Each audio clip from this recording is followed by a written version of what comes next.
I am Reverend Dr. Henry Lee Bates, coming to you live from Palm Springs, California, teaching from the philosophy of the Mastermind Jesus, the wisdom of the ancients, and the evolutionary science of mind and spirit. This program is not pre-recorded, nor is it edited. It is live. For more information about this ministry, please visit www.revbatesontheradio.org. That's revbatesontheradio.org, and you can also go to revbates.com. You can find me on youtube.com by going to youtube.com and typing in the search box Rev Bates, The Way to a Wonderful Life, and you'll find on that channel over 400 of my radio broadcasts that you can listen to 24/7 with additional recordings in both English and Spanish. You can also write to me at P.O. Box 1173. That's P.O. Box 1173, Palm Springs, California, 92263. That's P.O. Box 1173, Palm Springs, California, 92263. So once again, I am Reverend Dr. Henry Lee Bates. This is The Way to a Wonderful Life. And our Way to a Wonderful Life message for today is titled, It Works. It Works. And this is taken from a little book, a famous little red book that makes your dreams come true, as it's titled, which gives us a clear, definite, common sense plan of accomplishment. And it's authored by R.H.J., who wanted to remain anonymous, and he just saw this as a gift that he was giving the world. The author sent the manuscript of this book for criticism to a friend who returned it with the notation, It Works. Therefore, that's how we got the title of the book, It Works. This judgment born of experience was adopted as the title of the book. Now, this is a concise, definite, resultful plan with rules, explanations, and suggestions for bettering your condition in life. For bettering your condition in life. Now, one of the things that we go through in our human sense of mind is that sometimes things seem too easy. They seem too good to be true. And so often people miss great opportunities in their lives by thinking something is too good to be true, so they don't act on it. Now, he tells us, if you know what you want, you can have it. If you know, that means you have to absolutely know what it is that you want. If you know what you want, you can have it. Now, so many people, if you ask them what do they really want, they'll tell you all manner of things, but they don't know for sure absolutely what it is that they truly want. You must truly want something in order to get it. If you know what you want, you can have it. Now, the man who wrote this book was highly successful and widely known for his generosity and helpful spirit. He gives full credit for all that he has accomplished in mastering circumstances, accumulating wealth, and winning friends to the silent working out of this simple, powerful truth which he tells of in his work. He shows here, through this easy, open road to a larger, happier life throughout this book, knowing that the greatest good comes from helping others without expecting praise. The author of this work has requested that his name be omitted. In other words, we don't know who R.J.H. is. So when we start thinking about using our mind, we know that we must know something. You know, so many times people will say, oh, I believe this or I believe that. But until we have experienced something, we don't know it. Until we're there. Unless we're an eyewitness, and we're of a clear mind when we're the eyewitness, we don't know something. Secondhand information is just that. It's secondhand information.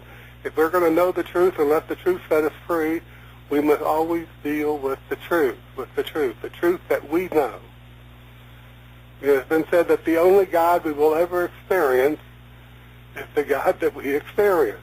So we must find within ourselves a belief that's not based on hearsay, not based on secondhand information, not based on what someone else wrote, but something that we can experience ourselves. So he writes, what is the real secret of obtaining desirable possessions? Are some people born under a lucky star or other charm which enables them to have all that seems so desirable? And if not, what is the cause of the difference in conditions under which people live? Many years ago, feeling that there must be a logical answer to this question, I decided to find out, if possible, what it was. I found the answer to my own satisfaction, and for years have given the information to others who have used it successfully.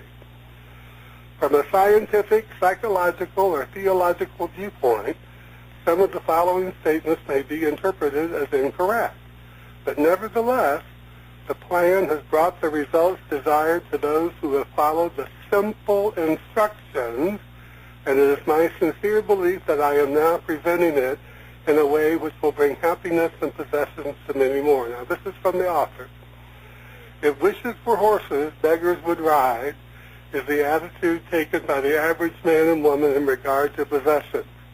They are not aware of a power so near that it is overlooked, so simple in operation that it is difficult to conceive, and so sure in results that it is not made use of consciously or recognized as the cause of failure or success. Gee, I wish that were mine, is the outburst of Jimmy the office boy as a new red roadster goes by, and Florence, the telephone operator, expresses the same thought regarding a ring in the jeweler's window, while poor old Jones, the bookkeeper, during the Sunday stroll, replies to his wife, "Yes, dear, it would be nice to have a home like that, but it is out of the question." So we must realize, he said, we will have to continue to rent. So we could tell from these statements that this book has been written quite a few years ago.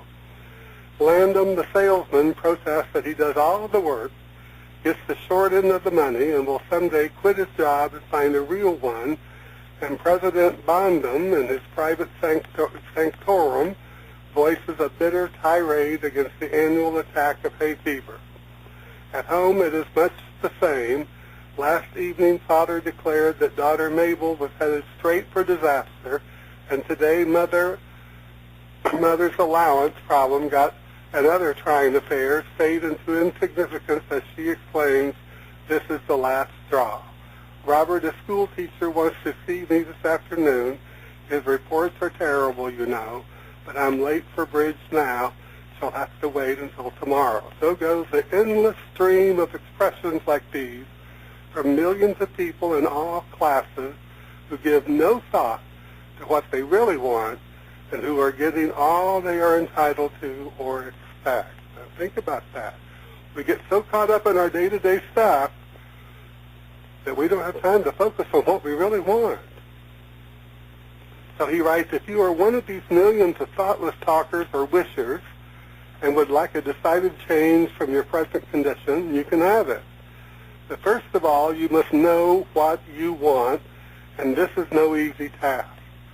When you can train your objective mind, that is the mind you use every day, to decide definitely upon the things or conditions you desire, you will have taken your first big step in accomplishing or securing what you know you want. To get what you want is no more mysterious or uncertain than the radio waves all around you. Tune in correctly and you get a perfect result. But to do this, it is of course necessary to know something of your equipment and have a plan of operation. You, that doesn't mean just you, everyone has within themselves a mighty power, anxious and willing to serve us, a power capable of giving us that which we earnestly desire.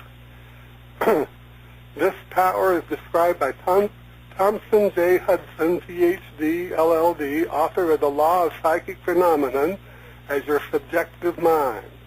Other learned writers use different names and terms, but all agree that it is omnipotent. Therefore, I call this power Emmanuel. And Emmanuel means God in us, God in us. Regardless of the name of the great power or the conscious submission of a God, the power is capable and willing to carry to a complete and perfect conclusion every earnest desire of your objective mind, but you must be really in earnest about what you want. Occasional wishing or half-hearted wanting does not form a perfect connection or communication with your omnipotent power. You must be in earnest, sincerely and truthfully desiring certain conditions or things, mental, physical, or spiritual.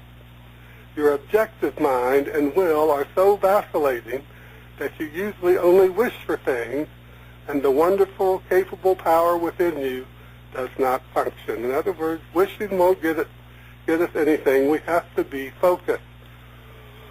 We have to know what we want. We have to know what we want to do. We have to know what we want to be. As he tells us so clearly that we must know what we want. We must know what you want. If you know what you want, you can have it. If you know what you want, you can have it. So let's go back to these words, because these are important. Regardless of the name of the great power. Some people can call it God, some can call it Spirit, some can call it, I love his word, Emmanuel, God in us. Remember, what God can do for us, God must do through us. So therefore, if God's going to do something through us, then God must be in us. So in him, as we read in the Scripture, we live, we move, and have our being. And in us, God is seeking to bring forth that thing which we know we want. So regardless of the name of the great power or the conscious submission of a God, the power is capable and willing to carry to a complete and perfect conclusion every earnest desire of our objective mind. But we must be really in earnest about what we want. Occasional wishing or half-hearted wanting does not form a perfect connection or communication with our omnipotent power. We must be in earnest, sincerely and truthfully desiring certain conditions or things, mental, physical, or spiritual. Your objective mind and will are so vacillating that you usually only wish for things, and the wonderful, capable power within you cannot function. So he tells us most wishes are simply vocal expressions. Jenny the office boy gave no thought of possessing the red roadster. Landum the salesman was not thinking of any other job or even thinking at all. President Bondum knew he had hay fever and was expecting it. Father's business was quite successful, and Mother no doubt brought home first prize from the bridge party that day, but they had no fixed idea of what they really wanted their children to accomplish, and were actually helping to bring about the unhappy conditions which existed. The unhappy conditions which existed. If you are in earnest about changing your present condition, we must be in earnest. If we are in earnest about changing our present condition, here is a concise, definite, resultful plan with rules, explanations, and suggestions. And this is the plan. He tells us, write down on paper, in order of their importance to you, the things and conditions you really want. Do not be afraid of wanting too much. Go the limit in writing down your wants. Change the list daily.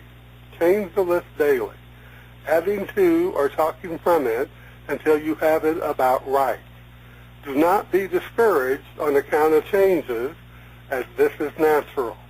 There will always be changes and additions with accomplishments and increasing desires. So the 3 positive rules of accomplishment, he's going to give them to us right now. He says, read the list of what you want 3 times each day, morning, noon, and night. Number 2, think of what you want as often as possible. Number 3, do not talk to anyone about your plan except to the great power within you, which will unfold to your objective mind the method of accomplishment. And I'm going to repeat these 3 positive rules of accomplishment. Number 1, Read the list of what you want 3 times each day, morning, noon, and night. Number 2, think of what you want as often as possible. Number 3, do not talk to anyone about your plan except to the great power within you, which will unfold to your objective mind the method of accomplishment. Now, it is obvious that you cannot acquire faith at the start. Some of your desires, from all practical reasoning, may seem positively unattainable, but nevertheless, write them down on your list in their proper place of importance to you. There is no need to analyze how this power within you is going to accomplish your desires. Such a procedure is as unnecessary as trying to figure out why a grain of corn placed in fertile soil shoots up a green stalk, blossoms, and produces an ear of corn containing hundreds of grains, each capable of doing what the one grain did.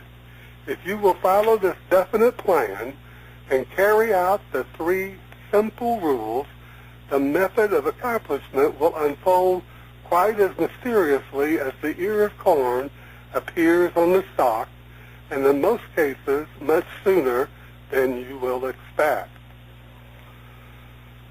So these are powerful words. These are powerful thoughts that we must bring them into our own mind, into our own consciousness, so that we can learn to trust in ourselves to know what we want, and to trust in ourselves to know that we can have it. Know what you want. If you know what you want, you can have it. Say that to yourself. I know what I want, and I can have it. I know what I want, and I can have it. So all we need to do is follow his simple rules, or a simple method, I should say, of writing them down. So when new desires deserving position at or above or about the top of your list come to you, then you may rest assured you are progressing correctly.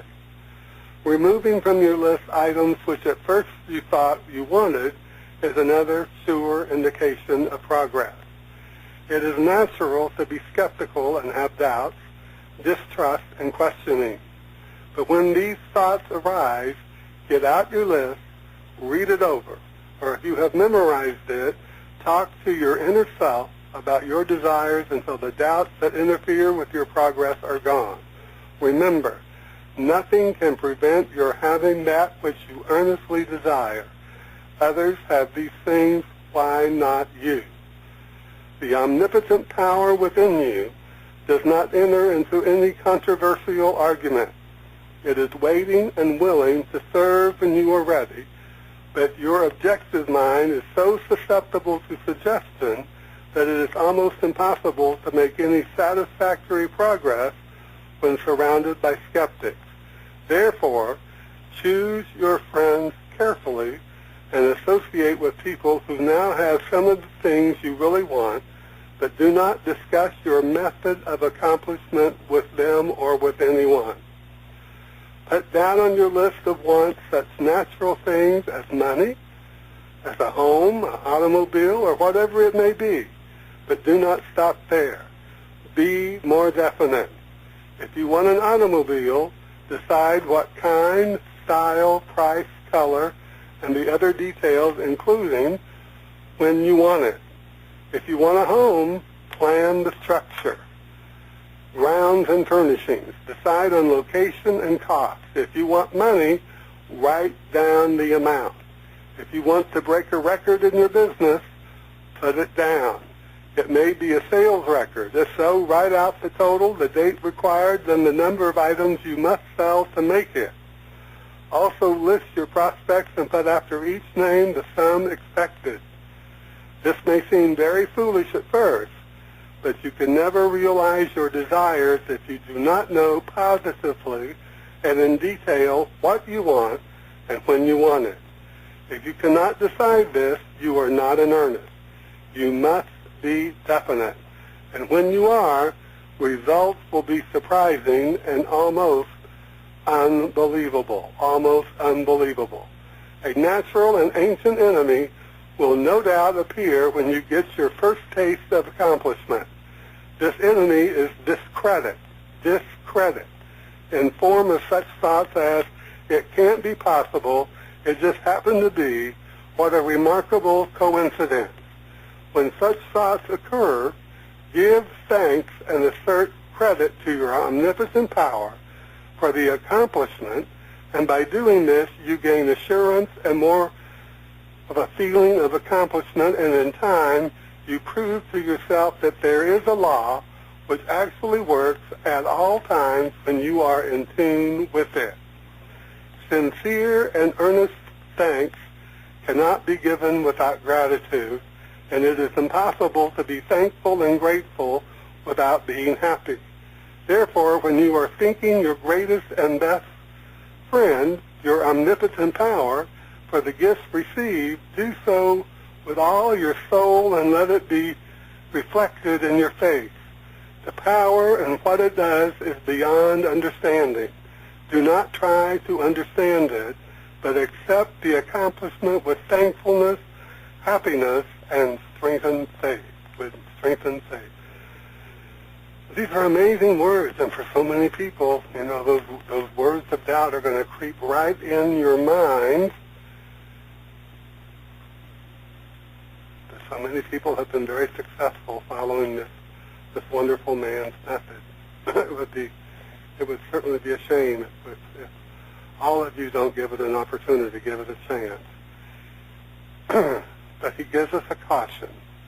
It is possible to want and obtain that which will make you miserable, that which will wreck the happiness of others, that which will cause sickness and death, that which will rob you of eternal life.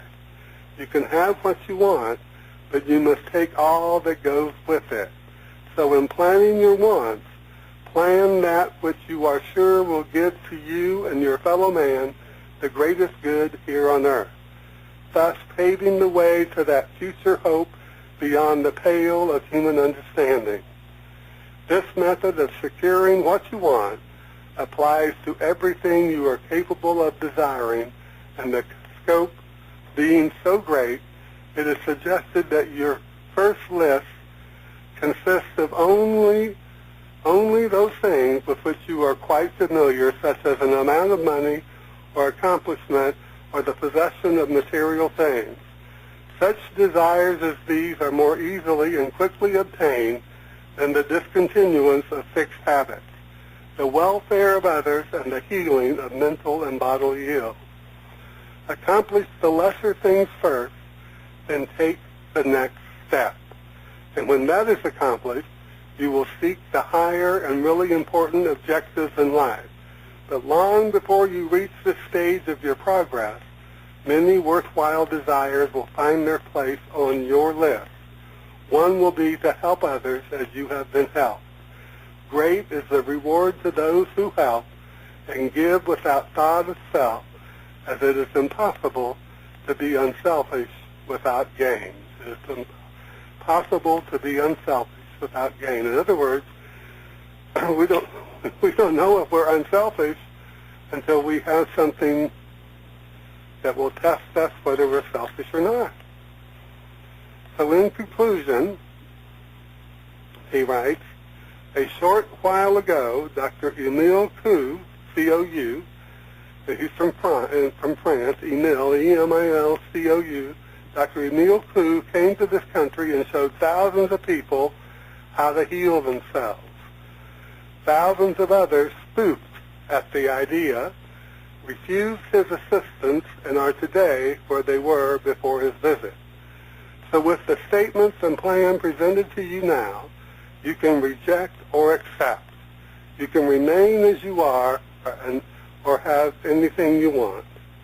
The choice is yours. But God grant that you may find in this short little booklet that we've gone over today the inspiration to choose the right, follow the plan, and thereby obtain, as so many others have, all things, whatever they may be, that you desire. So read the entire book, over again and again, and then again, and you can find this book on the internet. Just go Google, It Works.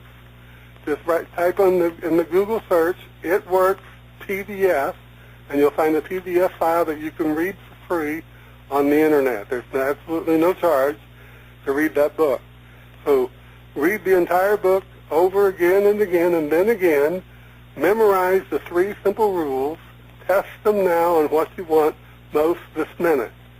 This book could have extended easily over 350 pages, but has been deliberately shortened to make it as easy as possible for you to read, understand, and use. Will you try it?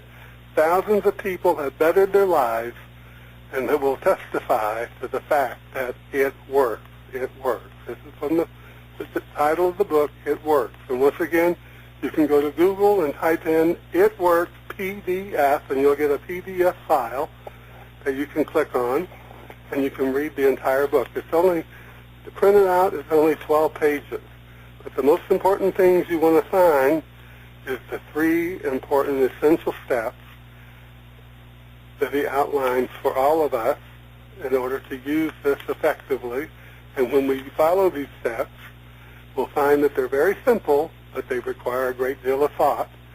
The 3 positive rules of accomplishment. Number 1, we write down on paper, first there's a plan. We write down on paper in order of their importance the things and conditions we really want.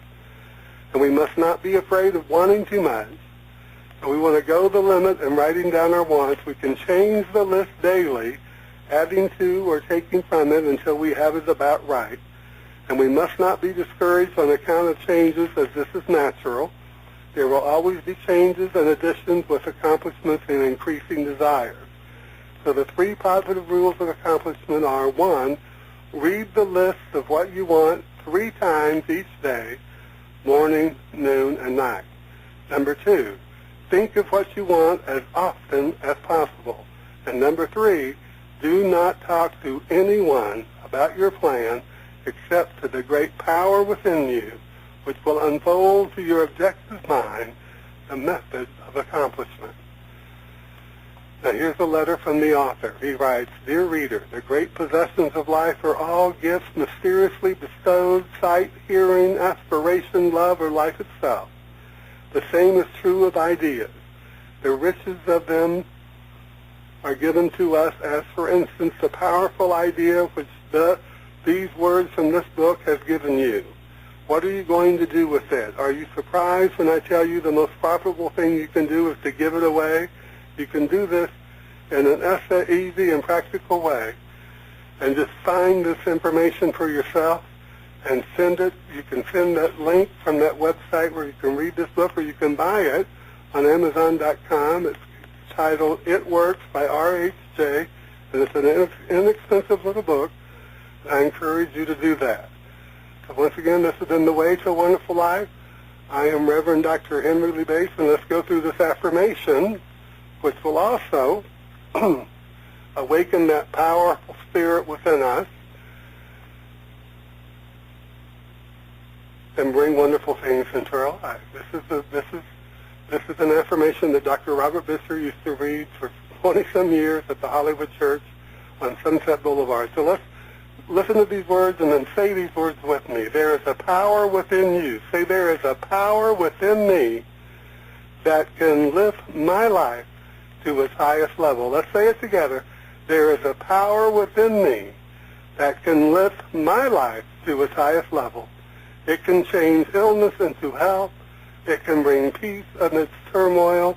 It can bring success out of failure and victory out of defeat.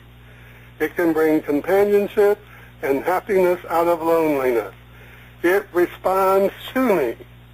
For this is the power that dwells within me, and so it is. Amen. And this is the power that we read about in the little booklet, It Works. It Works by R.H.J. So just go to google.com, type in the search box, It Works PDF. You'll find the PDF file, and you can read this book. You can print it out, or you can go to barnesandnoble.com, I'm sure, and Amazon.com. I don't want to just promote Amazon. Go to Amazon.com And you can buy the little book, and you can carry it with you, and you can make notes in the little book about what you want. And remember, he tells us that we want to list things as they are most important to us, and sometimes that will change, and sometimes it changes daily. So don't be embarrassed, don't be discouraged. Just begin to realize what you truly want, because if you truly want something, you can have it. If you truly want something, if you know what you want, if you know what you want, he tells us, you can have it. And so it is. Amen. God bless you, and God bless us all. Join me tomorrow morning, 7 a.m. Pacific Time, 9 a.m. Central Time, 10 a.m. Eastern Time, right here on WINB, World International Broadcasters. The Sunday morning program is a recorded program, but this program, Saturdays at 5 p.m. Pacific, 7 p.m. Central, 8 p.m. Eastern, is always live on Saturday night. So once again, I want to thank you for being with me today. God bless you. God bless us.